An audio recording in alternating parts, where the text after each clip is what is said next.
Alah.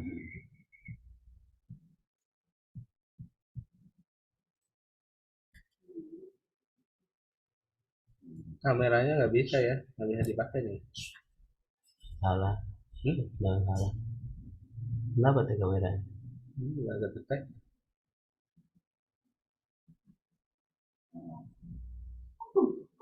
Nah, Doanya.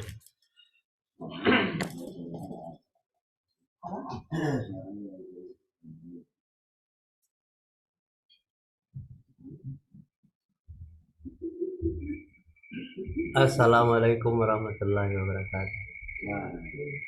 Alhamdulillahi nahmaduhu wa nasta'inuhu wa nastaghfiruh wa na'udzu billahi min syururi anfusina wa min sayyiati a'malina. May yahdihillahu fala mudilla lahu wa may yudlil fala hadiyalah. Asyhadu an la ilaha illallah wahdahu la syarikalah wa asyhadu anna Muhammadan abduhu wa rasuluh. Qallallahu ta'ala Qur'anil Karim. A'udzu billahi minasyaitonir rajim. Bismillahirrahmanirrahim. La yukallifullahu nafsan illa wus'aha laha ma kasabat wa 'alaiha ma kasabat. Rabbana la tu'akhizna in nasina aw akhtana. Rabbana wa la tahmilna ma la taqata lana bih. Wa'fu 'anna warhamna anta maulana fansurna 'alal qaumil kafirin. Fansurna 'alal qaumil zalimin. Sadaqallahu. Syukur alhamdulillah kita aturkan kehadirat Allah Subhanahu wa taala. Pagi hari ini kita diberikan nikmat iman, nikmat Islam oleh Allah sehingga kita bisa melanjutkan kajian kita pagi hari ini sesuai dengan kesanggupannya masing-masing. Itu ada di surat 2 ayat 286, surat 17 ayat 84, surat 64 ayat 16. Jadi pagi hari ini kita akan baca.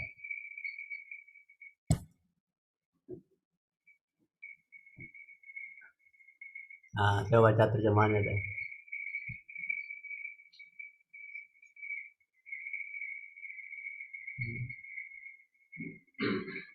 Tutup. Hah? Tutup lagi.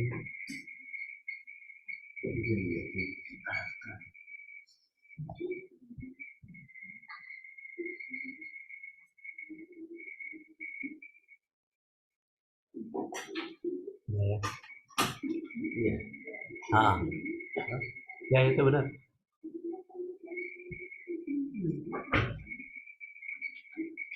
Ini ayatnya kan sudah baca terjemahannya.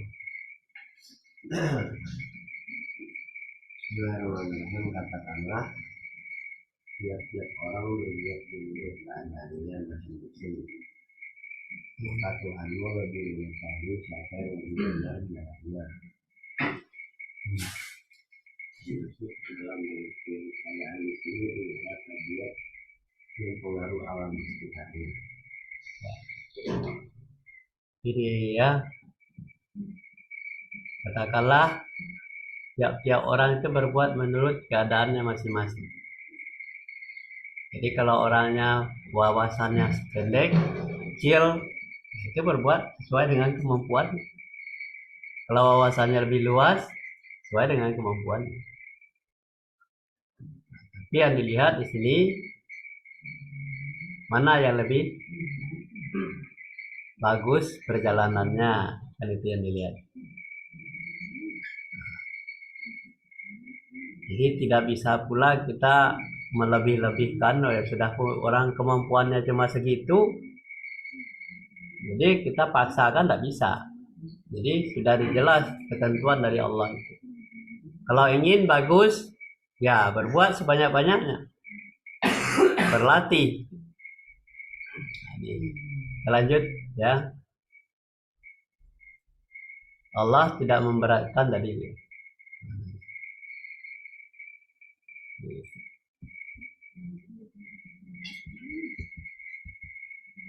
Nah yang ini nih. Di jemaah berikutnya coba catat.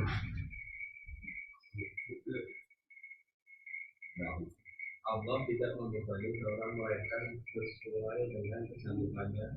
Dia mendapat pahala dari kebijakan yang diusahakannya dan dia mendapat siksa dari kejahatan yang dikerjakannya. Mereka berdoa, ya Tuhan kami, janganlah Engkau hukum kami jika kami lupa atau kami tersalah. Ya Tuhan kami, janganlah Engkau bebankan kepada kami beban yang berat sebagaimana Engkau bebankan kepada orang-orang sebelum kami. Ya Tuhan kami, janganlah Engkau pikulkan kepada kami apa yang tak sanggup kami memikulnya. Beri maaflah kami, ampunilah kami, dan rahmatilah kami. Engkaulah penolong kami, maka tolonglah kami terhadap kaum yang kafir. Ya, kalau kita perhatikan di surat 2 ayat 286, Allah tidak membebani seseorang melainkan sesuai dengan kesanggupannya. Nah, tadi ayat yang tadi menyebutkan setiap orang itu punya sesuai dengan kesanggupan masing-masing, ya kan? Nyambungnya ke sini. Melainkan sesuai dengan kesanggupannya. Dan dia mendapat pahala dari kebajikan yang diusahakannya, dan ia mendapat siksa dari kejahatan yang dikerjakannya. Jadi kalau mau pahala banyak, kerjakanlah sebanyak-banyaknya yang baik-baik. Kalau mau berbuat dosa, ya Allah tidak akan menambahkan dosanya, tetapi sesuai dengan kejahatannya. Mereka berdoa, ya Tuhan kami, janganlah Engkau hukum kami jika kami lupa. Nah, jadi doanya seperti itu. Karena manusia itu tidak punya kemampuan sesuai dengan keadaannya. Dan kami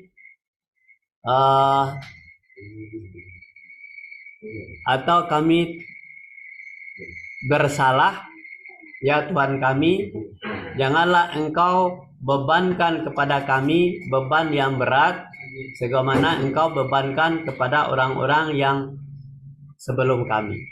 Siapa itu orang-orang yang sebelum kami beban berat? Para nabi, para sahabat, dan orang-orang saleh. Dia berjuang untuk mendapatkan ridha Allah, dan dia mengorbankan harta, jiwa, dan tenaganya, pikirannya, semuanya dikorbankan demi untuk mendapatkan ridha Allah, demi menegakkan agama Islam. Ini perjuangan para nabi itu tanggung-tanggung sampai diusir dari kampungnya, meninggalkan semua kekayaan yang ada, kenyamanan yang ada di daerahnya, sehingga dia pergi tidak membawa apa-apa. Nah, inilah orang yang disebutkan orang-orang sebelum kami. Jangan diberikan beban seperti Nabi. Kalau Nabi sudah jelas mulai dari bangun tidur sampai tidur lagi, dia tetap melakukan perbuatan baik. Makanya dia dijamin untuk masuk surga. Nah, tapi kita berdoa, jangan dibebankan seperti itu. Kita juga mencari makan, cari apa, mengayomi keluarga kita, ya kan? Ya Tuhan kami, janganlah Engkau pikulkan kepada kami apa yang tak sanggup kami memikulnya. Nah, jadi jangan berikan beban, ya. Kita minta keringanan terus kepada Allah. Jadi beri maafkanlah kami. Ini berarti manusia sudah tidak sanggup melakukan, maafkan kami karena banyak kesalahan kami, banyak kekurangan kami. Ampunilah kami. Ampunilah karena kita banyak berdosa, makanya kita minta ampun. Dan rahmatilah kami, dan Engkaulah penolong kami, maka tolonglah kami terhadap kaum yang kafir. Mengapa kita minta tolong kepada Allah? Karena godaan itu selalu ada di sekeliling kita. Orang-orang yang jahil, orang-orang yang kafir, orang-orang yang musyrik ada di sekeliling kita. Makanya kita hanya minta tolong kepada Allah. Nah, ini kita lanjut.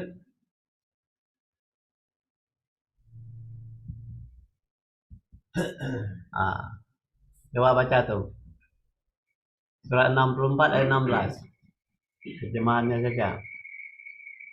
Maka bertakwalah kamu kepada Allah menuntut kesanggupanmu, dan nafkahkan. dengarlah, Ya, dengarlah. taatlah dan nafkahkanlah nafkah yang baik untuk dirimu, dan barang siapa yang berbicara dari dirinya, maka mereka itulah orang-orang yang beruntung. Maksudnya, nafkahkanlah nafkah yang bermanfaat bagi dirinya dan anak. Ya, di dalam kalau kita perhatikan, fattaqullaha mastata'tum wasma'u wa atiullahi wa rasuli, ya kan? Wa may yuqafu saha nafsihi fa ulaika humul muflihun. Sadaqallahu alazim. Di surat 64 ayat 16. Maka bertakwalah kamu kepada Allah. Berarti orang itu sedang di mana? Sedang tidak disuruh Allah bertakwa, itu sedang bertakwa apa enggak? Tidak bertakwa menurut kesanggupanmu. Jadi tidak dipaksakan lebih banyak. Bertakwalah kamu sesuai dengan kemampuan kamu. Dengarlah serta taatlah dan nafkahkanlah nafkah yang baik untuk dirimu. Jadi kalau kita dengarkan, taatlah, nafkahkanlah yang baik untuk dirimu. Kalau kita mensedekahkan sesuatu kepada orang lain, bukan untuk orang lain, tetapi adalah untuk diri kita sendiri. Apa saja bentuknya. Jadi sedekah itu kalau tidak ada harta, ilmu untuk diri kita sendiri. Jadi oleh sebab itu kita harus mempunyai pengetahuan. Kalau kita menafkahkan ilmu, kita tidak punya uang, dipaksakan juga nafkah, tidak bisa. Jadi oleh sebab itu kita sesuai dengan kesanggupan kita. Sudah jelas kita mau beras untuk uang untuk bisa untuk belanja hari ini, disedekahkan, itu tidak benar. Jadi yang benar itu kalau tidak ada, kalau persiapan kita tidak ada, disedekahkan juga, itu kita namanya tidak punya otak, tidak punya akal. Jadi oleh sebab itu kita mensedekahkan sesuai dengan kemampuan kita. Kita bisa ngukur, oh ini untuk belanja ini orang yang susah diberikan, kita dapat apa? Tidak ada. Jadi oleh sebab itu kita sedekahkan untuk diri kita sendiri. Kalau minimal kita mendoakan orang itu, dengan doa aja kita sudah termasuk memberikan sedekah. Dan barang siapa yang dipelihara dari kekikiran dirinya, ya kan? Berarti orang memelihara kekikiran ya dari dirinya, maka mereka itulah orang-orang yang beruntung. Apa itu maksudnya? Barang siapa yang dipelihara dari kekikiran dirinya, kikir. Jadi jangan sampai pelit kekikiran dirinya, maka mereka itulah orang-orang yang beruntung. Maksudnya nafkahkanlah nafkah yang bermanfaat bagi dunia dan akhirat.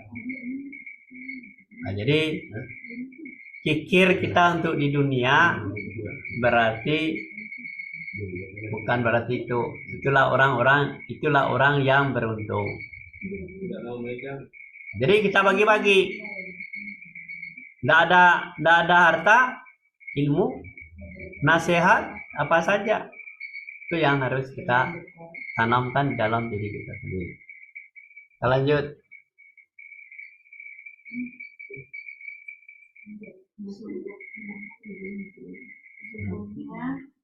Baca. Ya. Sesungguhnya orang-orang yang menyembunyikan apa yang telah kami berikan berupa keterangan jelas dan petunjuk setelah kami memberikannya kepada manusia yang akhirat, maka itu dilaknati Allah dan dilaknati pula oleh dua makhluk yang dapat dilaknati. Ya. Tadi dikatakan Al-Quran itu harus disiarkan ya disiarkan. Bagaimana cara kita menyiarkan Al-Quran? Kita harus membaca Al-Qurannya dan disebarluaskan minimal di dalam keluarga kita. Nah, jadi punya ilmu disiarkan dan disebarluaskan kepada anak cucu kita. Nah, jadi Al-Quran ini mengatakan sesungguhnya orang-orang yang menyembunyikan apa yang telah kami turunkan berupa keterangan-keterangan yang jelas dan petunjuk, ya kan? Makanya setelah kami menerangkan kepada manusia dalam Alkitab, mereka itu dilaknati Allah dan dilaknati pula oleh semua makhluk yang dapat melaknati. Jadi menyembunyikan apa yang telah kami turunkan. Dan menyembunyikan itu artinya kita tidak mau lagi buka diri untuk belajar, untuk mempelajari Al-Quran ini, tidak mau membaca, tidak mau tahu terhadap apa keterangan yang ada di dalam Al-Quran itu. Nah, ini di peringatan Allah. Sesungguhnya orang-orang yang menyembunyikan itu adalah orang-orang yang malas, orang-orang yang tidak mau belajar. Menyembunyikan, yang tidak mau mempelajari ayat-ayat Allah. Seperti pagi hari ini kita termasuk orang yang beruntung. Kita tidak menyembunyikan ayat-ayat Allah. Kenapa? Bahwa keterangan-keterangannya ada di dalam Al-Quran itu. Dapat petunjuk kita. Setelah kami menerangkan kepada manusia, nah, ayat-ayat Allah itu hanya ditujukan kepada manusia dalam kitab. Nah, mereka itu dilaknati oleh Allah, oleh semua makhluk pula yang melaknati. Kalau Allah sudah melaknati kita, itu sasarannya kita pasti masuk neraka. Tidak ada lagi. Dilaknati oleh semua makhluk yang dapat melaknati. Jadi kata orang di Padang, sudah jatuh ditimpa tangga. Sudah jatuh, kena tangga lagi. Hapes. Ah, inilah yang dilaknati. Dan jelas jatuh ditimpa oleh tangga lagi. Jadi 2 kali kenanya. Nah, ini.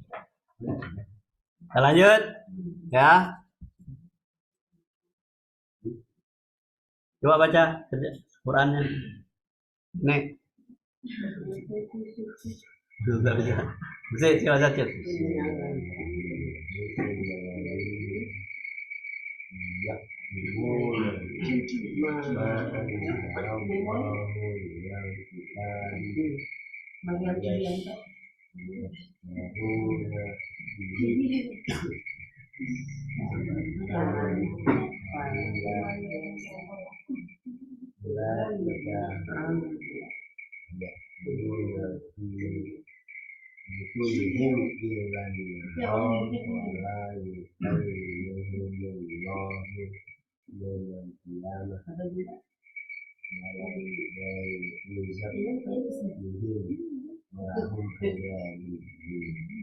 Ya. Jadi orang yang menyembunyikan ayat-ayat Allah dilaknati oleh Allah dan makhluk yang melaknati. Kita lanjut, kita lihat terjemahan.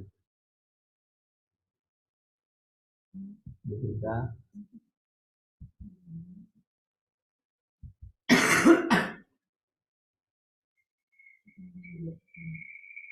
berapa tadi?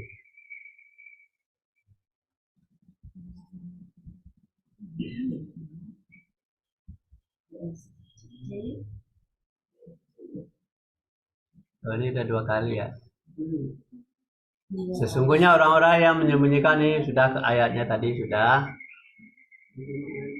Ya, kitab wa yastaru nabihi, dan berarti dia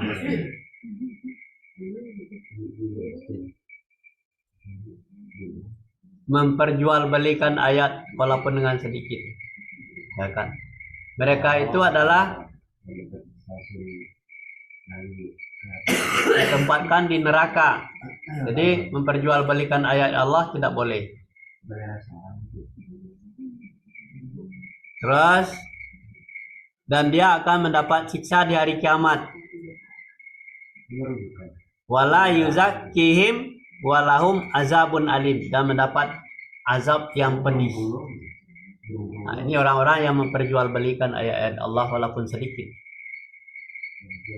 Maksudnya setiap melakukan suatu kegiatan dakwah dia harus dibayar. Itu berarti memperjualbelikan ayat-ayat Allah. Ayat-ayat Allah itu tidak seperti itu. Tidak seperti perdagangan. Tapi ayat-ayat Allah itu disampaikan tanpa menerima upah. Lanjut. Sudah.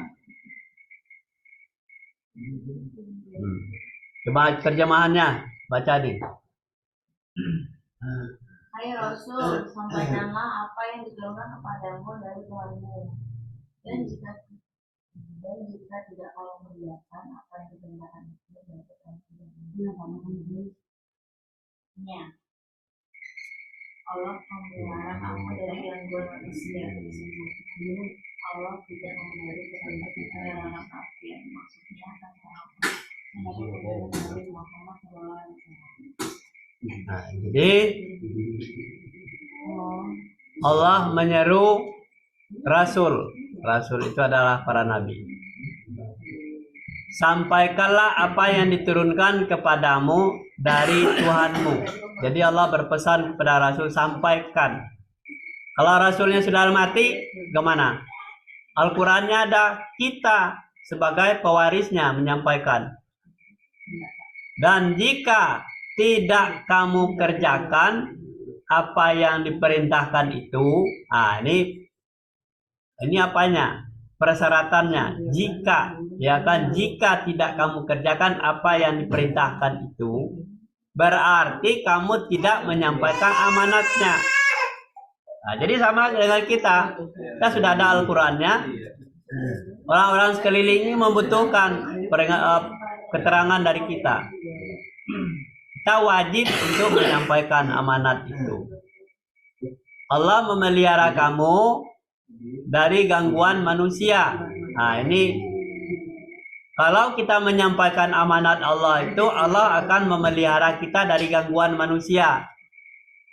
Jadi kalau kita tidak menyampaikan, ya itu dilaknati oleh Allah. Ya kan?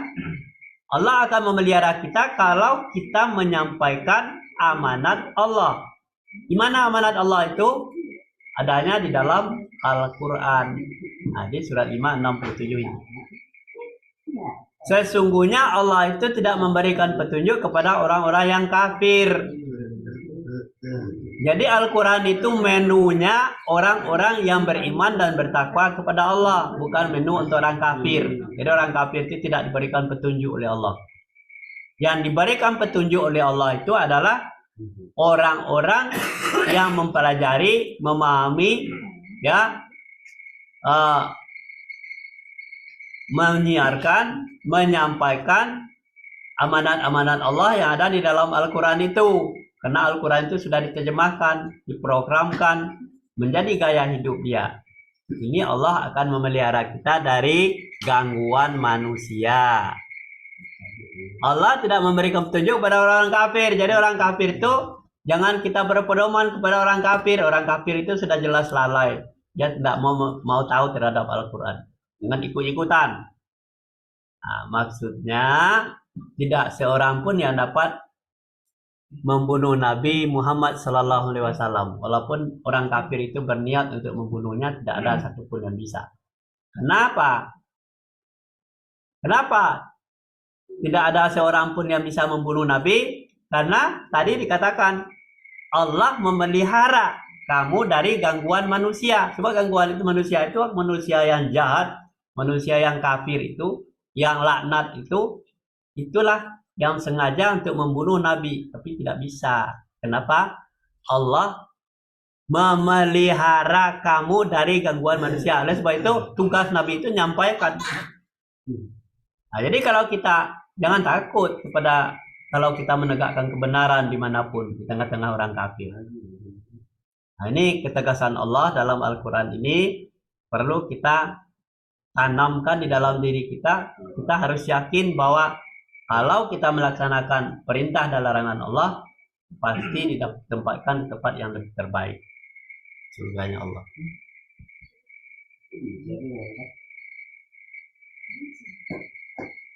Baca. Nek. Kewajiban Rasul tidak lain hanyalah menyampaikan dan Allah mengetahui apa yang kamu lahirkan dan apa yang kamu sembunyikan. Jadi ma'alar rasul ilal balagu wallahu ya'lamu ma tubduna wa ma taktumun. Ya, surat 5 ayat 59. Jadi kewajiban rasul itu tidak lain hanyalah menyampaikan. Tidak lebih dari itu. Hanya menyampaikan aja, mau diterima apa enggak itu bukan urusan rasul lagi. Kewajibannya adalah menyampaikan amanat tadi. Ya kan? Kalau dia menyampaikan amanat, dia terhindar, dipelihara dari gangguan manusia. Ya kan? Dan Allah mengetahui apa yang kamu lahirkan dan apa yang kamu sembunyikan. Jadi oleh sebab itu Al-Quran itu harus disampaikan. Kenapa? Allah tahu yang lahir dan yang tersembunyi. Jadi kalau kita tidak melakukan tugas itu, berarti Allah tahu. Walaupun Allah tidak bisa kita lihat. Nah, terjemahannya baca tuh, Dira. Dan hendaklah ada di antara kamu golongan umat yang menyeru kepada kebajikan, menyuruh kepada yang ma'ruf dan mencegah dari yang munkar. Mereka orang-orang yang beruntung. Ma'ruf Perbuatan menyebabkan dekatkan kepada Allah, sedangkan munkar adalah segala perbuatan yang Jadi kalau Al-Qur'annya bunyinya wala takum minkum ummatan yad'u ilal khair wa ya'muruna bil ma'ruf wa yanhauna 'anil munkar wa ulaika humul muflihun. Dan hendaklah ada di antara kamu segolongan umat yang menyeru kepada kebajikan. Di antara kamu itu adalah kita, ya. Kalau kita dalam keluarga ini segolongan untuk menyeru kepada kebajikan, bukan orang lain. Menyuruh kepada ma'ruf, mencegah dari yang mungkar. Nah, ini tugasnya yang disampaikan. Suruh kepada yang baik, cegah kepada yang buruk. Mereka itu adalah orang-orang yang beruntung. Jadi orang yang beruntung itu adalah seperti kita ini. Hari ini kita mendapatkan wawasan pengetahuan bahwa perintah Allah itu harus disampaikan. Ya kan? Menyuruh kepada yang ma'ruf dan mencegah kepada yang mungkar. Mereka itu orang-orang yang beruntung. Kalau mau jadi orang yang beruntung, inilah tugas kita. Makanya kita sempatkan waktu setiap pagi kita lakukan bedah Al-Quran itu supaya ada di dalam diri kita sendiri. Ma'ruf adalah segala perbuatan yang mendekatkan kita kepada Allah. Apa perbuatan yang bisa mendekatkan diri kita kepada Allah? Kita tahu dulu perintah dan larangan Allah itu. Di mana perintah dan larangan Allah itu dalam Al-Quran. Al-Quran itu harus dibaca, dipelajari, diterjemahkan, dipahami, dilaksanakan, disiarkan, dan menjadi gaya hidup kita. Inilah perbuatan yang mendekatkan diri kepada Allah. Kalau kita tidak tahu menahu terhadap perintah dan larangan Allah dalam Al-Quran, bagaimana mungkin kita mendekatkan diri kepada Allah? Sedangkan mungkar itu ialah segala perbuatan yang menjauhkan kita daripadanya. Jadi orang bisa berbuat jahat karena bodoh, karena tidak tahu perintah dan larangan Allah itu, makanya dia berbuat mungkar. Nah, terjadilah di dalam kehidupan manusia yang malas, yang tidak mau mempelajari ayat-ayat Allah. Jadilah perbuatan-perbuatan yang mungkar. Lanjut 16125. Apa lagi nih baca? Serulah manusia kepada jalan Tuhanmu dengan hikmah dan pelajaran yang baik, dan bantahlah mereka dengan cara yang baik. Sesungguhnya Tuhanmu dialah yang lebih mengetahui tentang siapa yang tersesat dari jalannya, dan dialah yang lebih mengetahui orang-orang yang mendapat petunjuk. Hikmah ialah perkataan yang tegas dan benar, dan dapat membedakan antara yang hak dan yang batil. Ya. Kita perhatikan ayat ini, ya. Ud'u ila sabili rabbik, ya kan? Hendaklah serulah manusia kepada jalan Tuhanmu dengan hikmah. Hikmah itu ialah perkataan yang tegas dan benar, ya kan? Dengan hikmah, tegas, benar. Jadi asidak walal kufar, kalau perbuatan itu adalah kafir, itu tegas-tegas kita menyatakan itu kafir, kita tidak mau mengikutinya. Nah, jadi dengan hikmah itu, yaitu hikmah dan pelajaran yang baik. Bantahlah mereka dengan cara yang baik. Jadi tidak boleh juga kita membantah dengan kekasaran, nanti dia berbalik ke kita. Jadi kalau melarang orang, jangan sampai menyinggung orang. Laranglah dengan cara yang baik. Bagaimana caranya kita bisa mencegah dengan cara yang baik? Makanya kita harus punya ilmu pengetahuan. Disampaikan dengan baik, dengan bahasa lemah lembut, tidak boleh kasar, ya kan? Sesungguhnya Tuhanmu, ya, dialah yang lebih mengetahui tentang siapa yang tersesat dari jalannya, dan dialah yang lebih mengetahui orang-orang yang mendapat petunjuk. Siapa orang yang tersesat? Allah lebih tahu. Siapa yang dapat petunjuk? Allah tahu. Orang yang dapat petunjuk itu adalah orang-orang yang melaksanakan perintah dan larangan Allah yang dalam Al-Quran itu, yang paham terhadap Al-Quran itu, itulah namanya orang yang dapat petunjuk. Orang yang tidak diberikan petunjuk adalah orang-orang yang kafir, yang membangkang terhadap ayat-ayat Allah, yang menyembunyikan ayat-ayat Allah, yang tadi menyembunyikan, ya kan, termasuk orang-orang yang kafir. Walaupun kita berada di namanya KTP Islam, jadi orang Islam, tetapi kita tidak mau tahu terhadap ayat-ayat Allah, itu termasuk golongan orang-orang yang kafir. Nah, jadi yang mendapat petunjuk adalah orang-orang yang mau belajar, yang mau mempelajari ayat-ayat Allah ini. Perintah dan larangan Allah itu ada dalam Al-Quran. Nah, jadi hikmah ialah perkataan yang tegas dan benar, dan dapat membedakan antara yang hak dengan yang batil.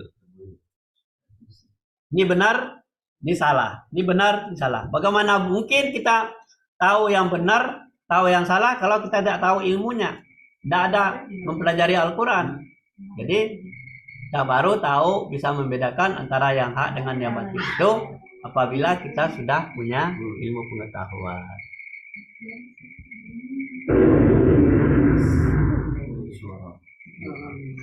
Ya, terakhir ayatnya kita baca nih. Baca tuh, Pak. Yang terakhir. Sesungguhnya kami memberi makanan kepadamu hanyalah untuk mengharapkan keridhaan Allah, kami tidak menghendaki balasan dari kamu dan tidak pula ucapkan terima kasih. Ya. Auzubillahi minasyaitonirrajim. Bismillahirrahmanirrahim.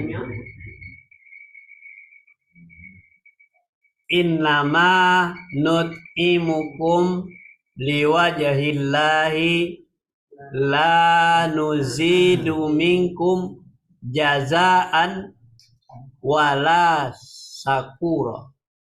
Ya kan? Kata Allah, sesungguhnya. Nah, kalau Allah itu mengatakan sesungguhnya, tidak main-main nih. Kami memberi makanan kepadamu hanyalah untuk mengharap keridaan Allah saja. Mencari ridha Allah aja. Diberikan makanan oleh Allah untuk mencari ridha Allah. Kami tidak menghendaki balasan dari kamu dan tidak pula ucapan terima kasih. Jadi Allah itu tidak butuh balasan. Allah sudah memberi kita makanan, tidak butuh balasannya. Ini imbalannya tidak ada. Tidak pula ucapan terima kasih, tidak perlu, tidak butuh. Tapi Allah itu menyediakan makanan karena ridha Allah. Jadi yang dikatakan ridha itu adalah tidak ada embel-embelnya. Ya, kita melakukan sesuatu tidak boleh ada embel-embelnya. Sebab Allah mengajarkan seperti itu. Nah, kadang-kadang kita memberi sesuatu ngarap ini. Mengundang orang, undangannya yang penting isi amplopnya, bukan amplopnya, tapi isi amplopnya. Nah, jadi kalau ridha Allah itu adalah menyampaikan hanya untuk mengharap ridha Allah. Jadi ridha Allah itu tidak ada embel-embel yang lain. Tapi kita berapa? Salat karena menginginkan karena keridaan Allah. Puasa karena ridha Allah. Belajar karena ridha Allah. Tidak ada kita, wah ini kalau tidak ikuti ini saya apa dianggap gini dan begitu. Tidak ada. Tetapi kita perintah Allah itu harus dilakukan untuk diri kita masing-masing. Kenapa? Dengan belajar kita bisa menentukan ini yang hak, ini batil. Ini lurus, ini bengkok. Itu gunanya kita dalam perjalanan hidup. Jadi pedoman hidup manusia itu adalah Al-Quran. Al-Quran itu harus dibaca, dipelajari seperti kita belajar hari ini. Sampai di sini dulu kajian kita, dengan kita tutup dengan Alhamdulillahirabbil alamin. Assalamualaikum warahmatullahi wabarakatuh.